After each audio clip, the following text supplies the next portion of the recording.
Mag-ano muna, shout out muna tayo sa ating subscriber. Sino yan? Si General Nick Torre. Uy! Subscriber natin, sir.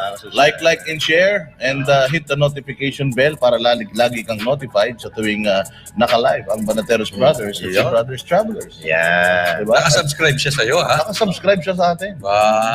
Kilala nga pangalan. Sa katunayan, na-play nga niya yung isa sa mga vlogs natin doon sa Senado, sa Senate hearing, at medyo sumama ang kanyang loob. Na inyo siyang tinatawag na diwata. Grabe naman kasi kayo. Bakit tinatawag niyo siyang diwata? Pero may kasama tayo ngayon. Ayan. May kasama tayo ngayon. Siyempre, si Sir Jay Sonsa na nandiyan via Zoom, ang pinakamalupit at number 1 sa listahan ni Nick Torre sa mga aarestuhin niya. Ayan, si Sir Jay. Sir Jay! Ay, kumusta kayong lahat? Isang mapagpasensyang gabi sa lahat ng mga manonood ninyo.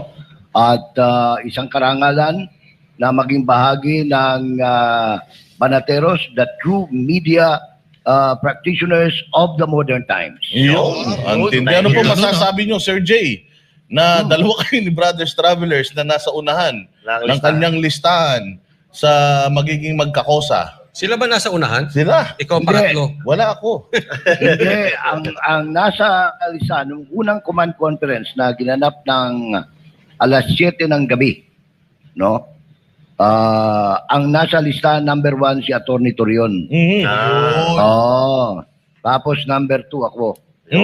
Pero nung magkaroon uli ng command conference ng alas 12, ang number 1 si Darwin. Ako na yun. Ayop na yan. Si Boss Dada. Tapos number 2 si Brothers Travelers. Patay tayo dyan. Pero nung umaga na, nung nagising na sila, wala nang pili. Lalo na basta yun daw pinakamataba na mukha pang bata, yun ang unahin. Nako. Sino yun? Sino yun? Ibarra yun. Ibarra yata yun. Oo, kasi paikot-ikot dito eh. Kasi ang lakas daw mga Laska dun sa CDM line. Ikaw nga yun. Ako yun. Pero ewan ko, bakit masyado naman kasing mga balat sibuyas itong mga to? Dapat maximum tolerance, mga ganyang asar-asaran. Siguro dapat i-upgrade, Sir Jay, yung kanilang i-update yung kanilang training. Meron dapat kayong natutunan doon. Sa susunod, wag kayong magsasabi kapag ka nakakita kayo ng hindi kagandahan lalaki na pinagsilihi sa sama ng loob. Ang problema Pero ang kagandahan dito, Sir Jay, ang kagandahan dito, walang nasaktan kahapon, di ba? Yun ang pinagpapasalamat natin. Walang nasaktan. Pero at syempre, congratulate din natin muna itong mga taga-Kingdom of Jesus Christ. 16 days. We endured yung 16 days. Freedom! Yes, napagkubkob dito sa ating compound. Matindi. Syempre, pag-usapan natin yung 16 days na yan. Mabuti na lang natapos kahapon. Kasi ang balak talaga niya kahapon, talagang maghukay dyan sa loob ng studio ng SMNI kung saan kayo naruriyan ngayon. Ang ganda sana, baka dyan na malaglag si Brothers pag dyan siya naghukay. Kasi si Brothers Travelers kahapon, kayo naman mga polis, pag nagbutas kayo, huwag nyo naman takpan ng carpet kasi para kayong gumawa ng trap na-biktima si Brothers Travelers, nalubog siya dun. Kaya baka sampahan kayo ni Brothers Travelers ng illegal possession of butas. Obstruction of carpet. Obstruction of carpet. Actually, Boss Dada, hanggang ngayon, masakit pa to. Nakaganti ka na, Torre, ha? At yung mga tauhan mo, nakaganti na, ha? Nakaganti ka na. Kasuhan mo. Pero parang may hawig kayo. Di ba? Hindi, Grabe ka naman. Hindi, gwapo to si... Gwapo to si Brother. Siguro. Mas matangkay na si Danchan. Si Brothers. Si Danchan kasi panayang Tsaka pag inalis mo yung uniforme ni puro buto-buto na yung gilid nun. Sino, Sir? Jay? Si Torre. Pati Kaya mukha, nga puro hindi buto siya pati mukha, puro buto. Wala ba? Kayo nire-reklamo Kasi masyado yung mamaya paresto talaga tayo niyan bahala kayo. Speaking of yung ating 16 days dito, Ang Banateros brothers, ako, si Jay, at saka si Master Judea, at saka si Coach Oli, siguro mga 5 days before, nandito na tayo, Coach Oli, At nag-aanatong hayan Actually, more natin, than muna yung 20 days jogging-jogging. Jogging-jogging, nakita natin yan tuwing umaga, at least 2 beses yan. With Doc Lorraine Badoy. And syempre, kasama rin natin sa mga press conferences natin si Sir Jay Sonza. Pero hindi nyo nababanggit, si Brothers, doon siya sa Tamayong, siya yung nakadiscover nung hinahanap tama, school. Tama yun, sir. Yun ang talagang Hindi, tsaka Sir Jay, si Brothers Travelers, noong kasagsagan ng bakbakan dito, pumunta siya at his expense, kumbaga, talagang sabi nga niya, kasi before kaming nagkita-kita dito ngayon, magkakasama kami, Sir Jay Sonza sa Hong Kong Ang sabi nga ni Brothers Travelers, magkakasama tayo sa Saya, sa Disneyland, at saka doon sa Ocean Park. Dapat sama-sama rin tayo sa kalungkutan. Yan ang nagustuhan natin. Kaya pag-usapan natin, Coach Oli, Pero yung iyong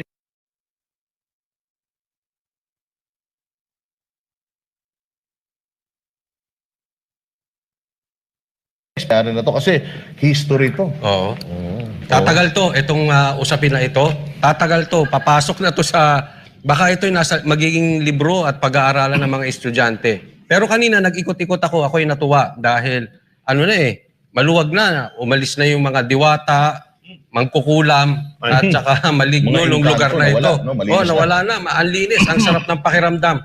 At yan po yung dinatnan natin yung unang punta natin dito, na maaliwalas yung lugar, walang pakalat-kalat, walang natutulog sa damuhan. No? Pero alam nyo, yung tayo pinatawag dito, tayo merong natanggap na report na susugod na sila. At first, akala ko ito ay medyo OA.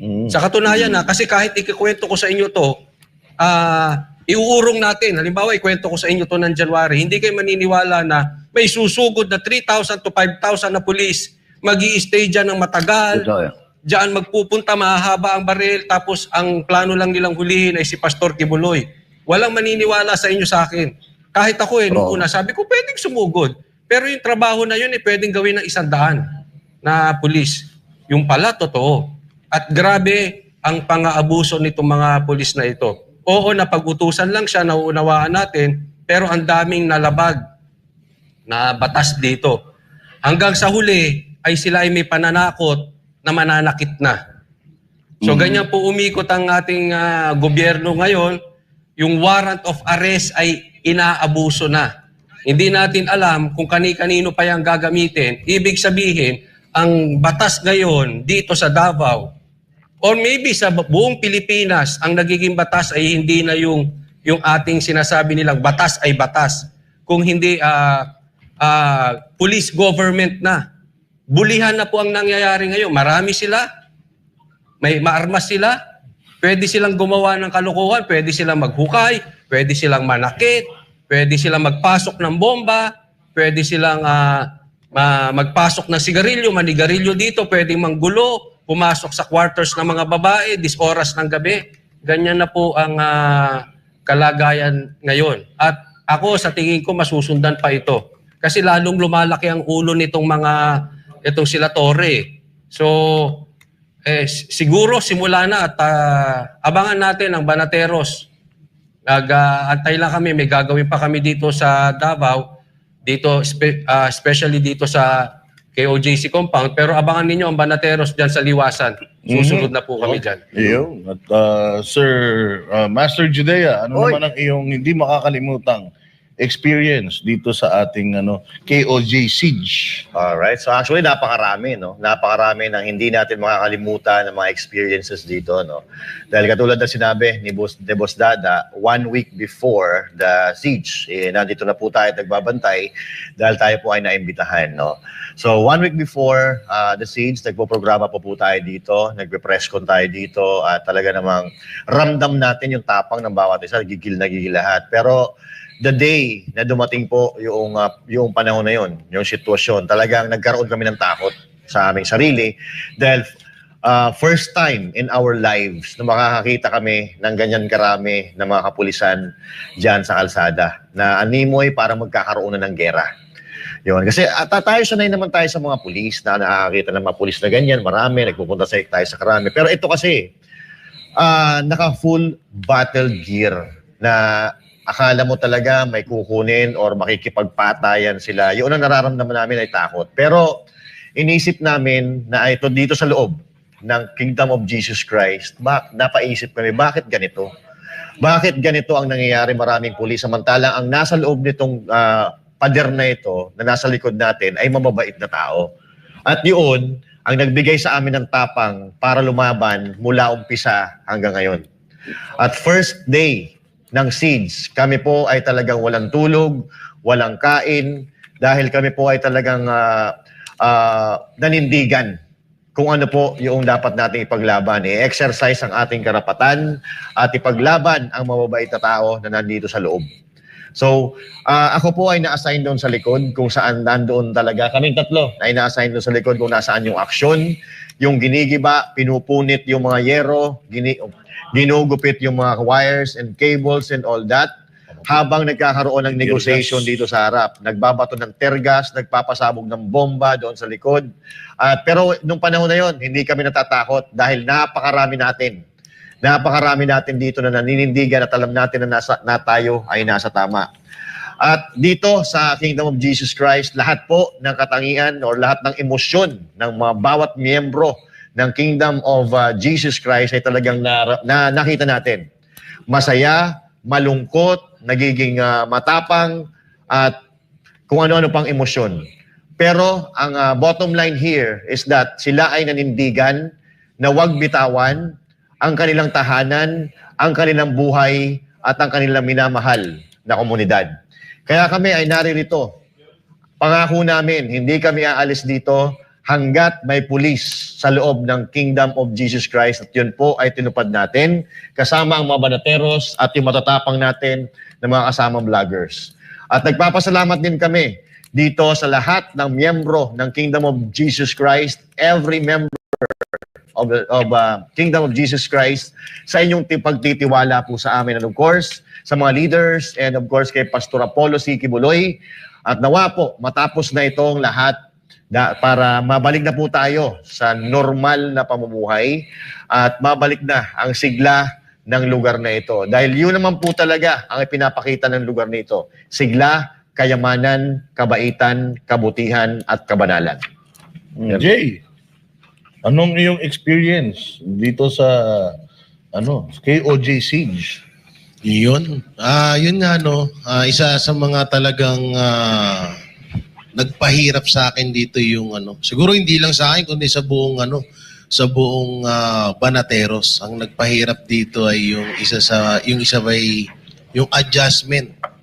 Kasi ang laki ng adjustment na ginawa ko dito. At syempre, alam ko na rin na pati sa mga kasamahan ko, kasi ako mainitin talaga ulo ko eh.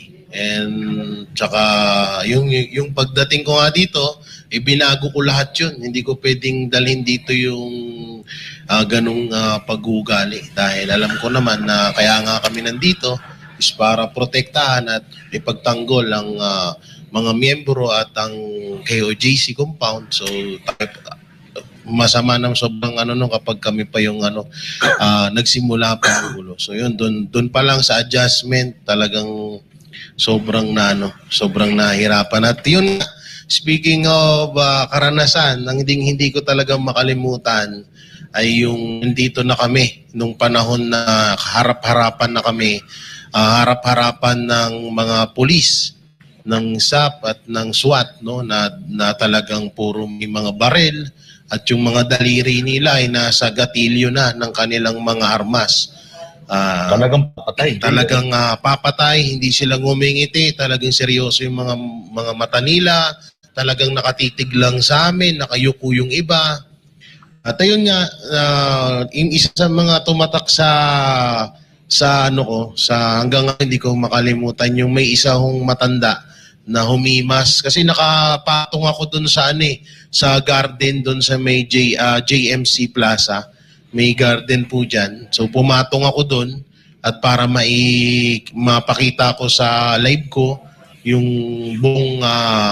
buong puwersa ng kapulisan. So doon may humimas sa pako at nagulat ako isang babaeng matanda na nagsabi na maraming salamat at sinamahan mo kami hanggang sa huli. Yun yung sinabi niya sa akin. Doon na napatulo yung luha ko. Paiyak ako noon. Sabi ko, siguro, siyempre, iba na yung iba na yung karanasan mo nung panahon na yun. Talagang halo-halo na. So yung awa mo sa sa KOJC member at yung galit mo sa ginagawa ng mga kapulisan halo-halo na. Kaya napaisip ako noon, sabi ko, hanggang sa huli, sasamahan ko sila at kung ano man yung mangyari sa akin, handa na ako.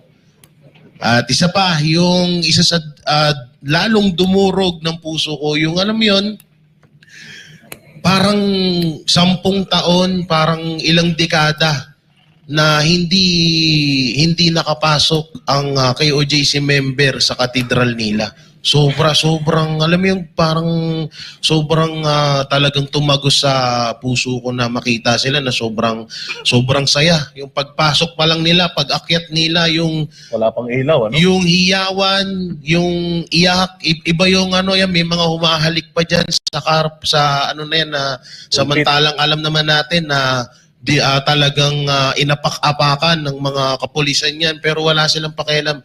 Alam mo yun doon, sobrang talaga ako, sabi ko, grabe. Grabe talaga yung pananampalataya ng KOJC member. Kaya yung mga ginawa namin, yung ginawa ng Banateros, kung ano man yung hirap na naranasan namin, kung ano man yan, kulang na kulang pa talaga. At sadyang kung mano mo lang yung ng mga KOJC member ay talagang sobrang tagos talaga sa puso mo na talagang sobrang saya. Halo-halo emosyon nung panahon na yun no? At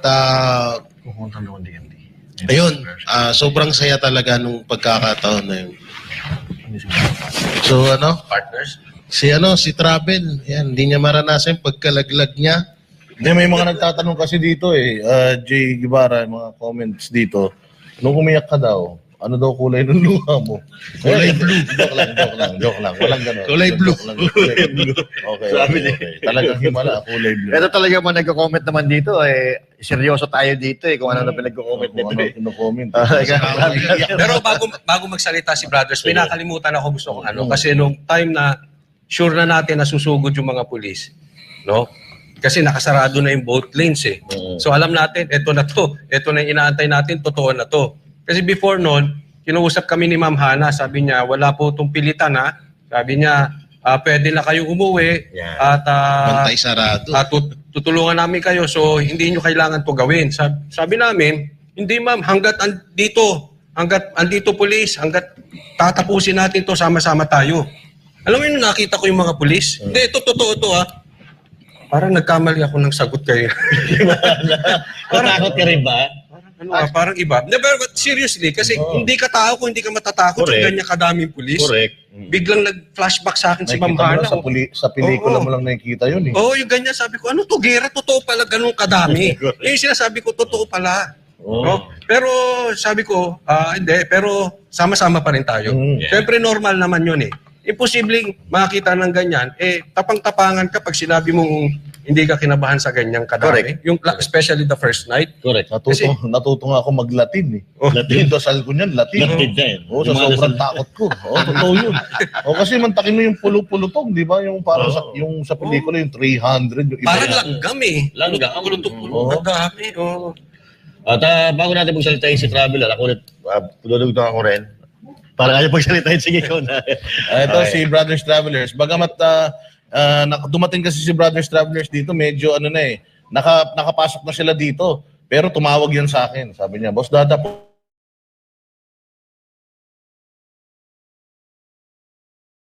Hong Kong. Hanggang dyan sa araw ng kagipitan, magsasama-sama tayo. Si Brothers Travelers, malupit. Okay, at Pakilala muna tayo, at saan ba nakilala si Brothers Travelers? Nakilala ko si Brothers Travelers, hindi lang po sa ganito. Nakilala po ako ng SMNI, December 4, tayo po yung nag-stand doon. Nag-iisang tumayo para kay PPRD at nanawagan na rin. Dumami na sila. At doon pa lang, isang kongresista, kababanggit lang kanina ni Sir Jay Sonsa, talagang harapan, talagang pag alam ko kasing mali, ay talagang hindi ko pinapalampas. So, pag-usapan po natin yung aking experience po dito. Gabi po ng that time na meron na po nga nilabas na TPO, Temporary Protection Order, ang korte po ng Davao. Tapos ang pagpasok ko dito sa mismong highway ng Japan Friendship Highway, nakasarado po. Ano po ang ibig sabihin nun? Hindi po nirespeto nitong general na si Torre yung pong temporary protection order, at doon ko nakita yung pong mating mga kababayan, mga kapatid dito sa loob ng KOJC na pinalabas ni Torre na hindi pinalabas, na nakita ko po na natutulog doon po sa kalsada, sa gilid. Oo. At talagang hindi ko napigilan yung sarili ko na wala naman obstruction of justice yun, na ang malayang pamamahayag ay i-voice out mo ron sa harapan ng mga pulis at sasabihin kung ano man yung pinagsasabi ko ron ay alam ko na hindi yun ay labag sa batas at wala akong ino-obstruct. Ngayon, pag ituloy po natin nung binuksan na po nila yung kalahating daan at nakapasok na po tayo through Boss Dada at Ma'am Hana. Yung nakita ko ho doon, kasi ang nangyari po sa amin dito, yung experience ko dito, hindi ko naman pwedeng kumprontahin yung mga pulis eh. So syempre, magla-live ako, tatabihan ko yung pulis. So yung live ko, that moment na nagla-live ako, pinaparealize ko sa pulis kung kung bakit sila nandito, pinapakita ko yung mga unli lies nitong tagapagsinungaling ng Pro 11, etong si Torre. So different yung sinasabi niya na kayo doon nga marami tayong naging kaibigan na mga pulis at may nagsabi pa nga sa atin, karamihan sa atin dito, mga kasamahan na pulis dito mga may inuubo na, may sinisipon na. Paano hindi magkakasakit itong mga to? Natutulog po yung mga yan dito po sa damuhan, wala namang kumot, walang unan, tapos walang matinong paliguan, di ba? So nakita ko, sabi ko, parang naawa ako dito sa mga pulis na ito, na bakit sila nandito? Iba't iba nga, may nakita pa nga ako ng mga taga-Pro Region 3, o yung mga taga-kababayan ko, mga Kapampangan. So, ang experience ko dito mga kabayan, na nakita ko itong mga pulis na ito ay walang magagawa. Pero isang bagay po ang aking napatunayan. Nakita po ninyo, kasinungalingan lahat yung sinasabi po nila na may mga nag-resist, obstruction of justice sa mga taga-KOJC. Pansinin po ninyo mga kabayan, ito, naobserbahan lang namin ito. Kapag hindi nag-uutos itong si Torre, tahimik na tahimik po at ang mga taga-KOJC member. Every time na darating lang itong si Torre noong nakaraan, doon lang nabubulabog, na-demonize, ito mga kapulisan. So natataranta sila. Pero kapag hindi siya pumupunta rito, yung voice record lang yung pinapakinggan, tahimik lang sila at sinasabi ng mga kapulisan, sana matapos na ito, sana umuwi na kami sir. Pero isang bagay po ang nakita ko rito. Kung ano ang puno, siya ang bunga. Ang puno po ay si Pastor Apollo Kibuloy. Ang kanya naging bunga, yung pong nasaksiyan po natin, napatunayan po natin, naging testimonya po tayo ng buhay na kung saan yung maging mga pulis ay nakita lang hindi po marahas itong mga pulis. Second, kung ano ang puno, ano ang bunga, ang puno ay si Torre, ang naging bunga niya ang mga pulis, kung saan nakita natin nakataliwas ang sinasabi nila rito na walang nasaktan, walang namatay, na inire-report nila kay Bongbong Marcos. Kaya yung experience ko rito ay history, kasama po ang Balateros. History po ito. May tatala po ito sa kasaysayan na kung saan tumayo po tayo, hindi po natin iniwan ang ating mga kapatid dito sa loob ng Kingdom of Jesus Christ. Alam kong nasa tama sila, pag tama, suportahan po natin.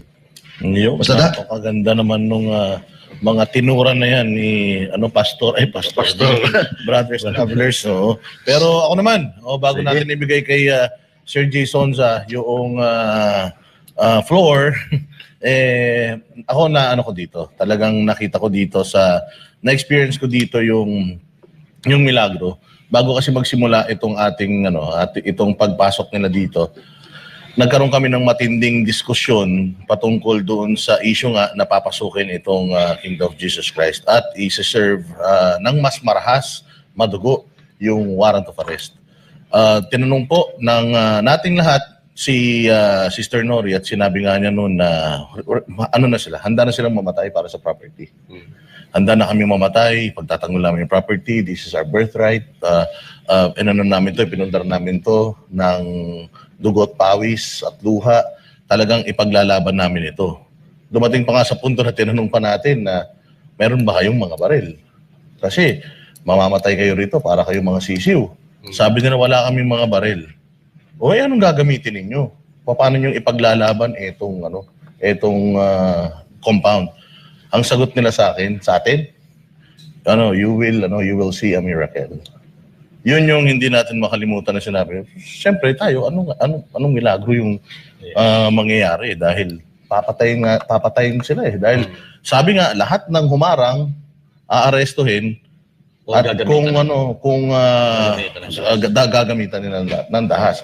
Siyempre pag sinabi mo na makikipaglabang kami, alam mo na, magiging madugo talaga yan. So ito na nga, dumating na nga tayo doon sa punto na papasok na sila. Yung unang attempt nila na papasok, milagro na agad, Coach Oli. Kasi bigla tayong naka-receive, nakaantay tayo sa labas, bigla tayong naka-receive ng message na hindi sila tumuloy umatake kasi ang dami daw nilang nakitang mga bata sa labas. Kami lang naman yung nasa labas. So yun yung unang milagro. So sino yung nakita nila na napakaraming mga bata sa labas? Nakakilabot man pero yun po yung totoo. And then pangalawang milagro yung 16 days na endure natin. Kahapon doon sa linya na lahat tayo nagtitinginan at nagsasabi na ito na to. Kasi nandito na lahat SWAT. As in, wala nang makita. Naka-cover yung mga mukha, nakasalamin, tapos full battle gear, yung mga kamay nga nasa gatilyo, at sobrang dami, mga boss ng mga nandirito. Parang kung gano'ng karami yung unang araw, gano'ng karami rito at concentrated dito sa area na to. So talagang nakakatakot. Kung makikita nga natin yung mga anchors ng reporters ng mga taga-SMNI, nagre-report sila, umiiyak na sila kasi talagang ramdam namin dito sa loob yung pressure at ramdam na namin na talagang mukhang magkakamatayan dito.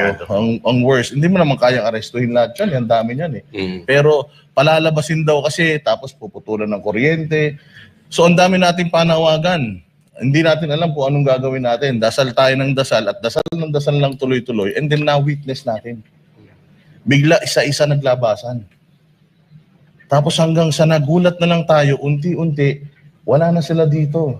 Tapos nakita natin na yung mga tao po tumatakbo papasok ng katedral, kahit walang ilaw, nagsiksikan sila doon. Pagbukas ng ilaw, kitang-kita mo sila lahat na nagbibigay ng papuri, tapos umiiyak. So tayo, naging emotional tayo nung nakita natin itong mga kaganapan na ito. Kasi isa tong milagro na walang nasaktan. Nandoon na tayo sa edge noong talagang alam mo na ito na yon. Kasi ang message na natanggap natin is one time, big time. Alauna, kahit anong mangyari, lahat arestuhin. Kung may humarang, bahala na. Tsaka ang mga dinala nila dito, assault team na SWAT, SAF. Oo, SWAT and SAF So, milagro na na-endure natin, nanalo tayo doon sa laban. 16 days. Armado at dasal. Nanaig yung dasal, mga bossing. Ako, Boss Da, naniniwala na talaga ako ngayon na yung kapangyarihan talaga ng dasal at pananampalataya. Milagro po talaga. Dire-diretso po yan. Kami po ay saksi every 3 hours, mayat-mayat. talagang minsan nga yung mga pulis, binababoy pa yung dasal, nagtutunog sa LRAD habang nagdadasal. Minsan, kung kailan nagdadasal, doon sila nagpapasok ng mga kontrabando nila. Oo, kung kailan nagdadasal at hindi nakababa ang guard ng mga taga KOJC, doon sila nagpapasok sa gate ng kanilang mga kung ano mga ipinapasok sa loob. Dito natin nalaman sa 16 na araw na to, actually, ilang araw tayo dito, more than 20 days, 22 days to be exact. Nakita natin yung mga tapang yung talagang tapang ng KOJC, yung pananampalataya.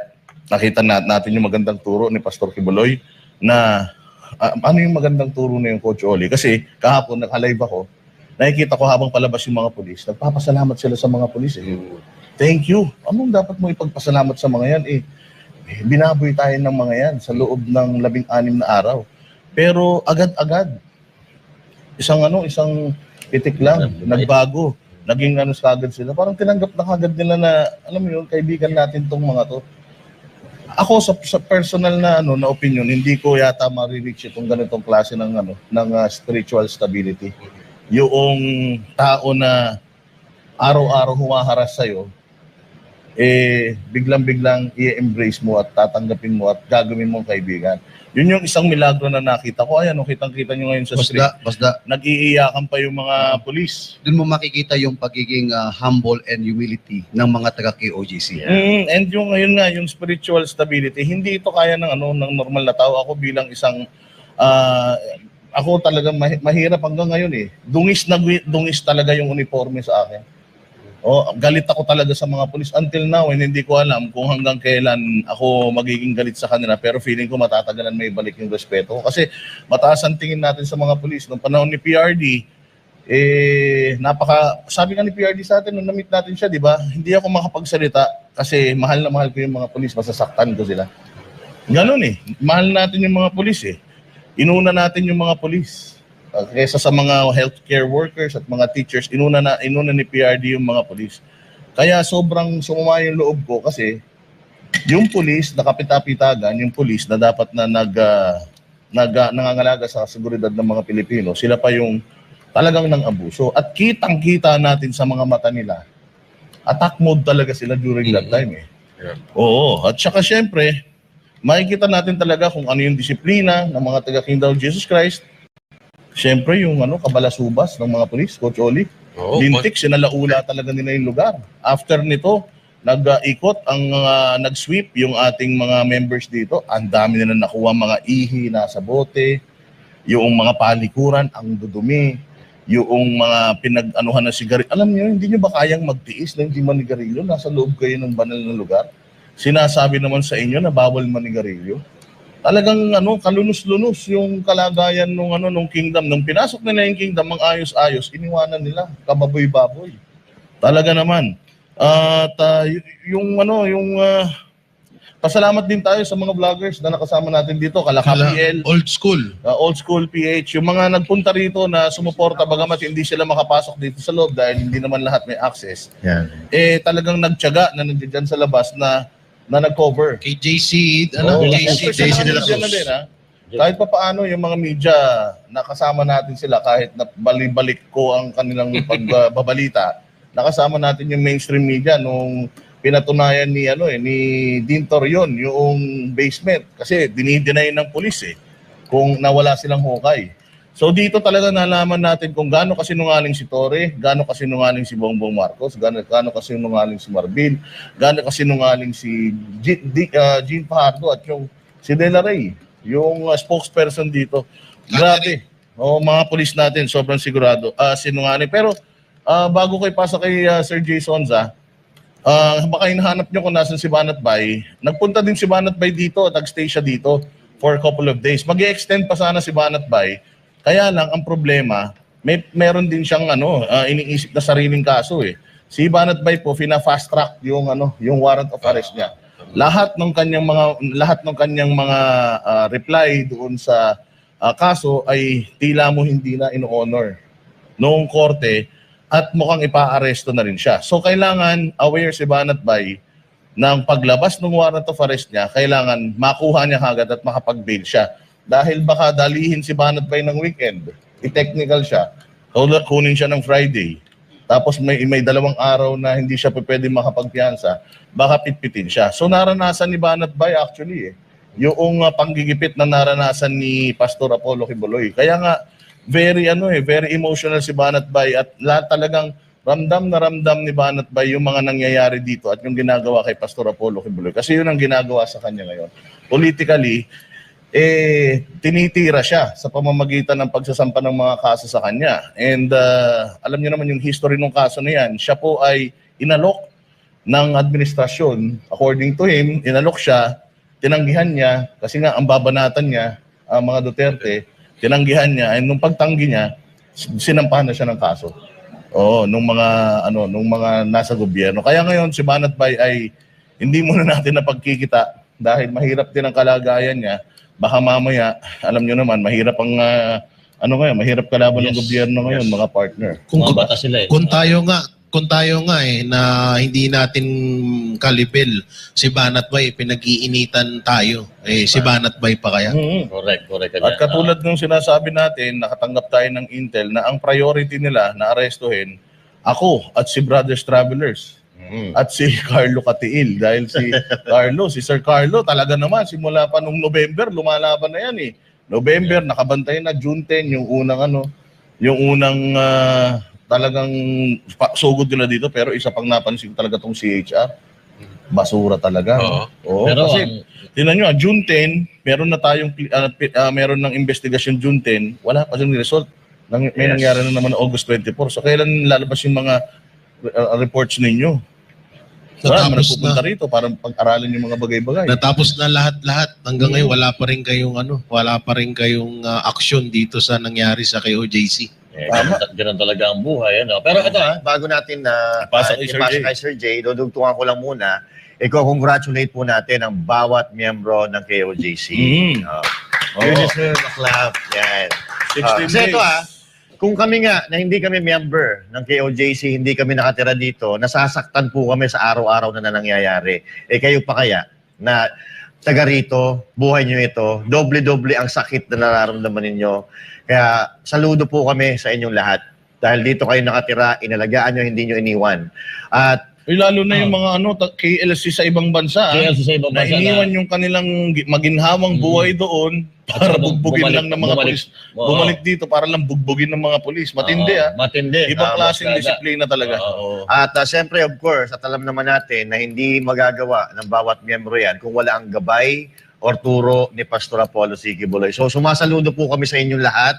Maraming salamat po sa tibay ng kalooban ninyong lahat. And of course, huwag natin kakalimutan din yung mga abogado, sila Atty. Torrio na talagang hindi natutulog, halos wala ng tulog para lang maiwasan yung gulo, mailigtas ang kaguluhan ng bawat isa dito na hindi masaktan ang bawat isa dito sa loob. Maraming salamat sa mga abogado. Kay Atty. Torrion, Daina, Sir Jambangan, at lahat po, Sir Adam Jambangan, lahat po ng mga Adrian, Sir Adrian. yan, palaging hinuhuli, kasi palaging dinadakpan ng mga pulis. At saka yung nagpaiyak sa akin na photographer natin, pinaiyak ako kagabi. Ayun si ate.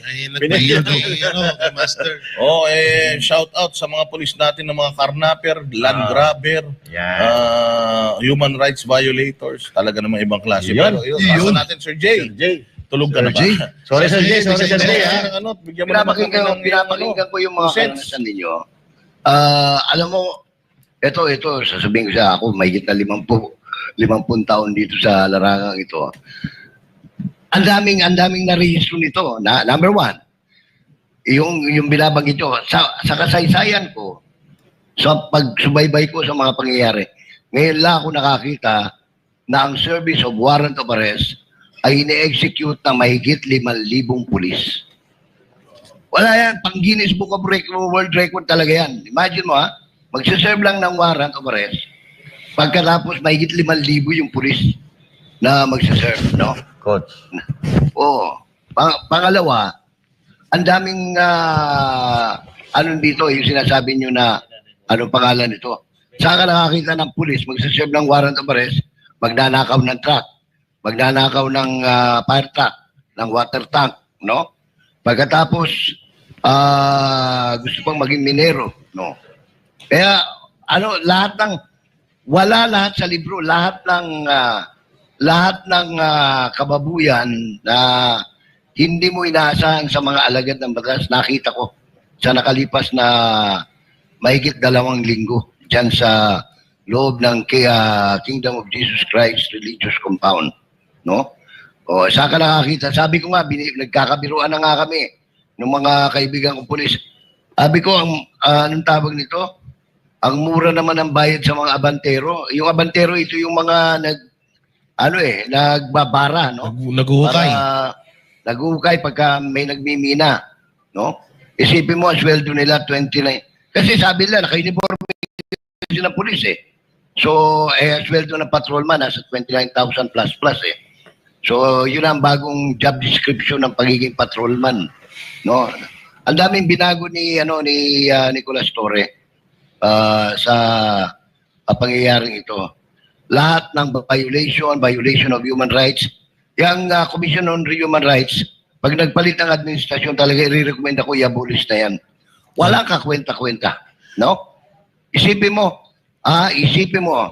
sa nagdaang 16 days or more than 20 days, may namatay, 4 yung inatake sa puso, mahigit 36 yung nasugatan, hindi nasugatan, yung kanilang inaresto at ibinalanggo, no? Mahigit 5, halos 60 yung nasugatan. Ang dami talagang at saka yung dito ko nakita na yung honesty wala sa bokabularyo ng pambansang pulis. Hindi man natin nilalahat pero wala ko kaming magagawa kasi you represent the PNP. You practically si Torre, sinira niya yung whatever na magandang pangalan meron ang PNP, no? Kaya maraming pulis sa labas, no, yung mga hindi dumutir yan, I am sure nagingit-ngit sa galit pa kasi pati sila maapektuhan eh. Sasabihin ng mga anak yan, Tay, bakit yung mga pulis doon ganyan ba talaga kayo? Oo. Isa-isa lang uli, 12 yung magpuposas, pagkatapos may sisipa pa sa ulo. O, di ba? Yung mga, lahat nga ng lahat ng, anong pangalan nito, lahat ng bawal, lahat na hindi dapat mangyari, ginawa na nila. That is why, hindi mo masisisi na pagkatapos ito, bagamat alam kong nagpupuyos na, no? Sa galit, pero grabe ang pasensya ng mga anong pangalan nito, ng mga member ng KOJC. By the way, bago tayo tumuloy, Coach Oli, Master today, gusto ko lang banggitin ito. Kasi ngayon, simula nung kagabi, nung mapabalita na nag-surrender si Pastor Kibuloy sa mga may kapangyarihan, lalo na sa sundalo, ay alam mo, yung typical yung ilan na talagang walang magawang matino sa buhay. Unang-una, lalabas na naman yung mga kwentong kulto. Unang-una, kung hindi kayo miyembro ng Kingdom of Jesus Christ, hindi kayo pinipilit na maniwala sa mga salitang binibitawan ng kanilang founding pastor, no? In the same manner, kung kayo Katoliko o kayo Iglesia, wala namang nangangantsaw sa inyo eh. Kung ano yung paniwala nyo, respeto lang, no? Respeto lang. Yung iba, mga mga dating mayor, dating congressman, dating senador. Anak ng tokwa, oh. Para kayong nagmamalinis na puno naman kayo ng putik sa mukha, no? Respetuhin natin yung relihiyon. Yan ang kanilang, sabi ko nga, ito, pag tinignan mo yung kabuuan, ang dami-daming hindi miyembro ng KOJC na humanga talaga, no? Kaya hahanga ka talaga doon sa pagtitimpi, pagtitiis na pinakita. Imagine mo, anong tawag nito? Lusubing ka ng practically kahapon. Mahigit 5,000 siguro yung pumasok dyan eh. Sa anong tawag nito? Tapos, 500 dyan na sa kanilang inassign ni Torre para manghuli ng 12 katao. Sipin mo yung uhuli sa inyo, 500. Pati sa akin, siyempre. Sama rin ako sa huliin eh. In other words, isang hulihin, isang team yan. Kasi tinanong ng isang opisyal nung nagbi-briefing, Sir, bakit kinakailangan 12 tao? Sabi daw ni Torre, tingnan mo naman yung katawan nung Boss Dada. Pag isa lang ilalagay mo dyan, baka ibalibag. Yun ang mga kwentong galing sa loob. Isipin mo nga naman, huhulihin si Jay Guevara, tapos 2 lang uhuli. Baka mamaya may balibag pa ni Jay yan kahit na malumanay magsalita yan kapag hindi siya nagbablog. Pag nag-vlog yan, mura lahat ng alulutong ng mura niyan. Pero yun nga tinatanong mo paano ka nakapagtimpi, no? Kasi, ano yan, Jay, you are osmosized, no? Nadadala mo yung nai-imbibe mo yung yung nakikita mo rin sa mga naabutan mo dyan sa loob ng mga miyembro ng KOJC, Yung bakit sila babae pa, pinagtutulakan, sinasaktan, pero hindi sila nanlalaban. Iniisip mo yun no? Kaya ka nakakapagtimpi rin, no? So, marami pong, basta ako isa lang ang description ko, itong karanasan na ito, nagpakita all the bad sides of a policeman, no? Wala akong nakitang yung pwede mong hangaan na pagkabilib number 1, nagdumi kung saan-saan, nagtutulak ng mga babae, parang mga walang ina, no? Parang hindi sila dumaan sa speaking ng kanilang nanay, no? Yung mga ganon, yung talagang wala ko, hindi mo makita na kahit man lang tulungan yung babae, kunyari, alalayan nila, ma'am, wag mo kayo dyan kasi pinagbabawal o masasaktan kayo. Wala kang makita ganyan From day 1 up to day 16, they were harassing everybody. Grabing pandarahas na ito may tatala sa kasaysayan ng Pilipinas. Anong tawag nito? Lahat ng kasinungalingan magmula sa pagsisinungaling ni Ferdinand Marcos na walang baril na mga pulis na pumasok dyan. Tingnan mo. Saan ka nakakita ng ganyan?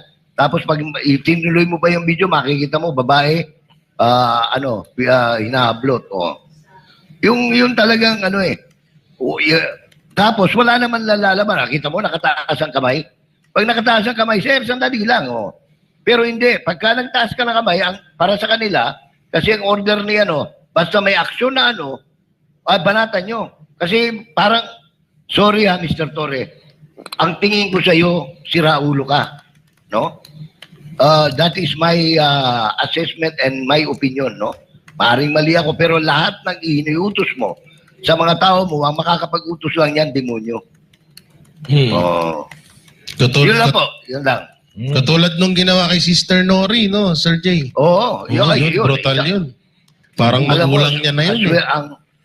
Ang swerte lang kasi swerte malas Nung unang gabi, naalala mo, Oli, magkasabay tayo galing sa King's Chow. Tapos kailangan ko lumabas dahil naubusan ako ng Seretide, yung aking sumusumpong yung asma ko.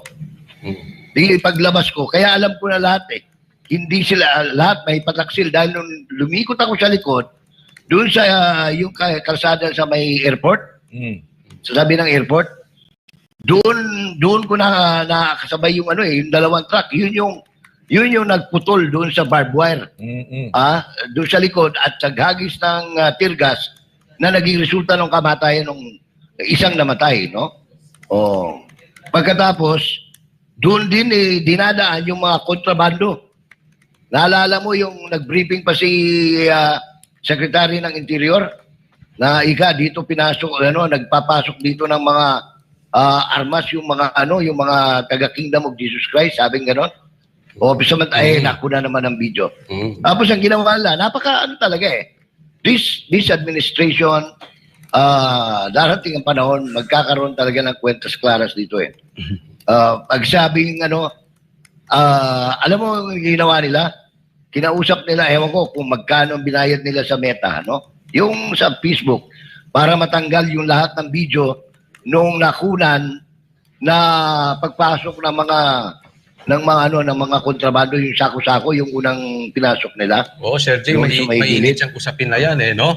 Pero alam nyo, Sir Jay, ito meron tayong mas mainit na usapin ngayon kasi kanina nag-live ako At ito ang tanong ng marami, ano ba talaga?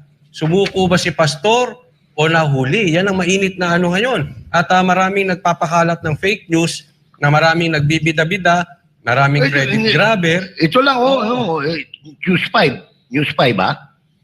Oh. Nasa frontline sa umaga.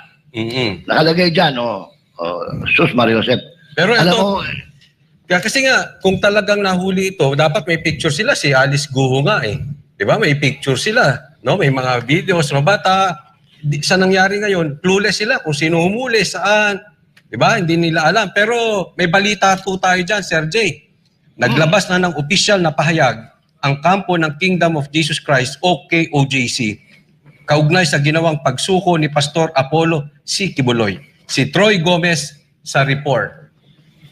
Matapos ang 2 linggo na iligal ang pag-ukupa at panghalughog ng PNP sa Kingdom of Jesus Christ Religious Compound sa Davao City, ay nilisan na rin ito ng libo-libong pulis. Ayon sa legal counsel ng KOJC na si Attorney Israelito Torion, voluntaryong sumuko si Pastor Apollo at 4 na kapwa-akusado na sina Sister Ingrid Canada, Enteng Canada, Sylvia Simanes at Jacqueline Roy. And the rumor that he was arrested is really not true, because we would like to correct that. It took us days of negotiation, no, and the efforts of these army officials and PNP officials. Please be guided that he voluntarily surrendered to the folds of the law, and that is the real news of the matter.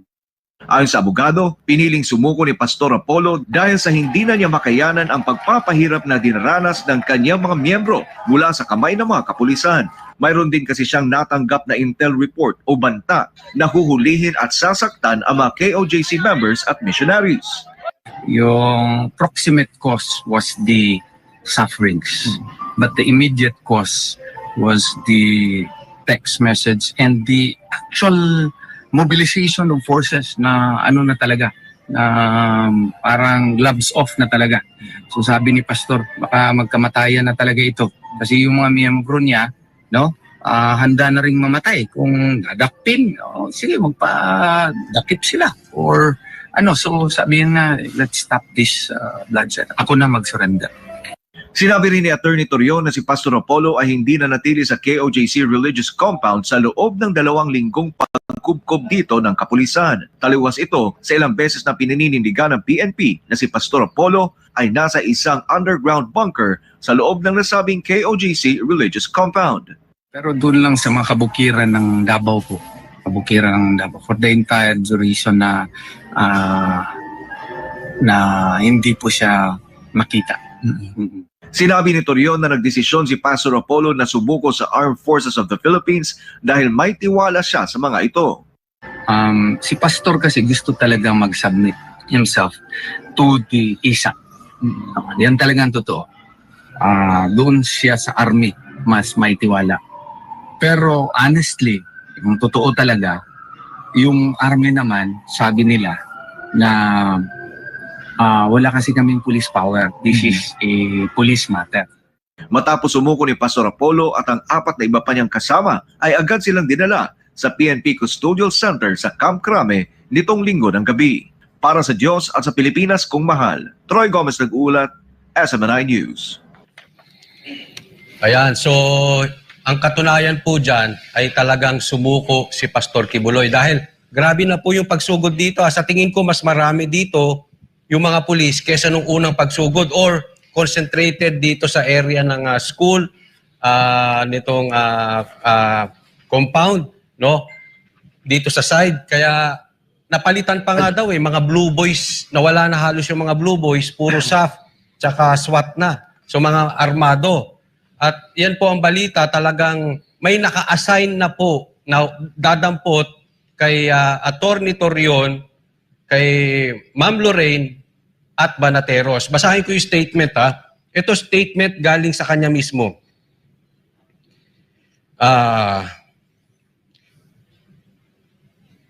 Meron intelligence report na may naka-assign na police officer na magdadakip sa akin, kay Ma'am Lorraine Badoy, doon sa mga Banateros. Nakarating ito kay Pastor So he decided na tama na ito, may mass arrest na gagawin. Kaya pinili po ni Pastor sumuko. Hindi po siya inaresto. Sa katunayan, kitang-kita naman natin na kung ito talaga ay inaresto, magbibida-bida itong mga ito. Wala nga silang pictures eh. Di ba? Hindi, yung unang Nakuha reaction na lang nila ito nung... Sige, Sir Jay.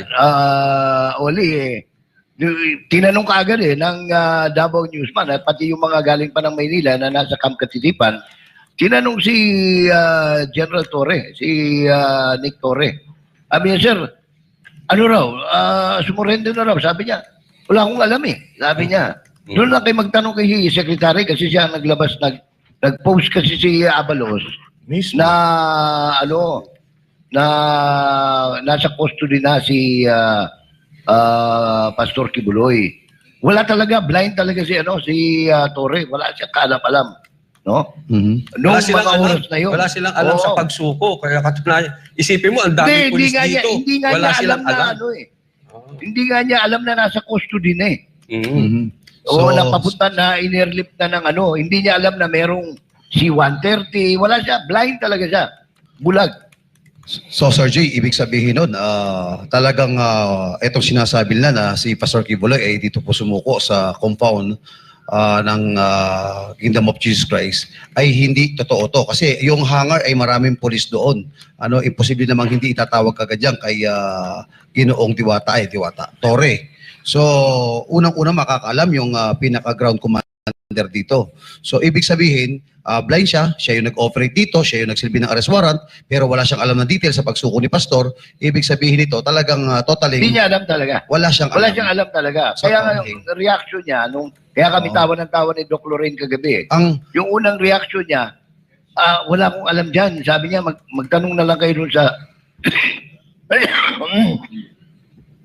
kay secretary o kaya sa spokesman ng PNP, sabi niya. Sir G, ang tingin ko, ang alam niya lang yung talagang maghukay na lang siya, at maging milyon na lang siya. Ang alam niya, tumatago sa dingding si Pastor. Tama. Master Judea, sa tingin mo, bakit pinagpipilitan ng ng PNP na dito nakahuli sa compound? Hindi simple lang ang sagot dyan, Boss Dada. Ito balikan ko muna yung sinabi ni Coach Oli kanina. Yung balak talaga nilang manakit kung may haharang. Kasi kung matatandaan ninyo, yung unang intel na na-receive natin ay pinagbabawal nila yung may takip yung mukha. Pinagbabawal nila mag-video. So, ibig sabihin tayo, kasi tayo yung vlogger, no? So, kung bakit bawal yung nakamas para ma-identify nila kung sino yung tao na yon. It's either tayo, Banateros, nandun tayo sa intel, nahuliin, madali tayo makikilala kasi walang mask eh. So, isa yun po sa mga diskarte na ginawa nila para magawa nila yung gusto nilang gawin. At pangalawa, yung pag-video, kukumpiskahin yung mga cellphone para wala sigurong ebidensya na makita or may palabas or mai-post natin. Pero regarding doon naman, sinasabi nilang na-aresto si Pastor Apollo Kibuloy dito sa loob, kalokohan po yun, mga kababayan. Sabi nila dito, si General Torre, dito lang daw nagtatago si Pastor Apollo Kibuloy sa loob ng compound. So, ano ang ibig sabihin nito? Sinasabi nyo na sa loob ng 16 days na libo-libo, bata-batalyon kayo dito na nasa loob, hindi nyo nakita si Pastor Apollo Kibuloy nandito. So, dito, maliwanag po dito mga kababayan, na gusto lang po nilang i-justify yung sinasabi ni Torre na nandito talaga sa loob si Pastor Apollo Kibuloy na wala naman po talaga. Para hindi sila mapahiya at mademanda. So ngayon, paulit-ulit na sinasabi ni Torre na andito si Pastor Apollo Kibuloy, may bunker, may heartbeat, para nang sa ganun, mabawasan yung kanilang kahihiyan. At kung matatandaan ninyo, sabay na inilabas ni Secretary Abalos yung kanyang statement sa paglabas ng mga pulis dito. So yun ay nangangahulugan lamang na parang gusto niyang i-pacify yung situation.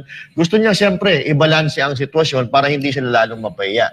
Na ang pagkakaalam nga natin, may kasunduan daw ang Armed Forces of the Philippines at ang kampo ni Pastor Apollo Kibuloy na this is a silent arrest. So hindi pa i-broadcast. Pero bakit sa statement ni Secretary Abalos, broadcast at pinag-usapan yung pagkaka-aresto daw di umano ni Pastor Apollo Kibuloy na ang katotohanan si Pastor Apollo Kibuloy ay sumuko sa ISAP.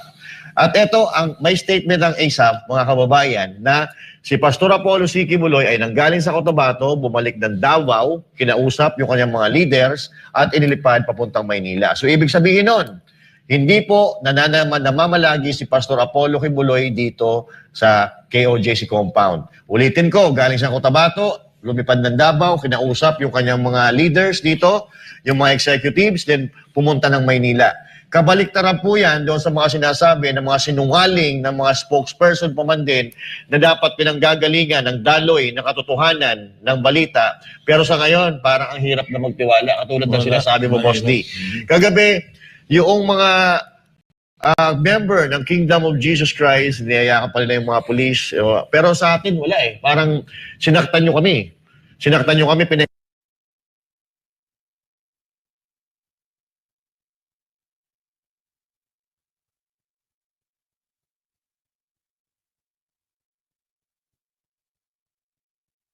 pero hindi kayo naniniwala.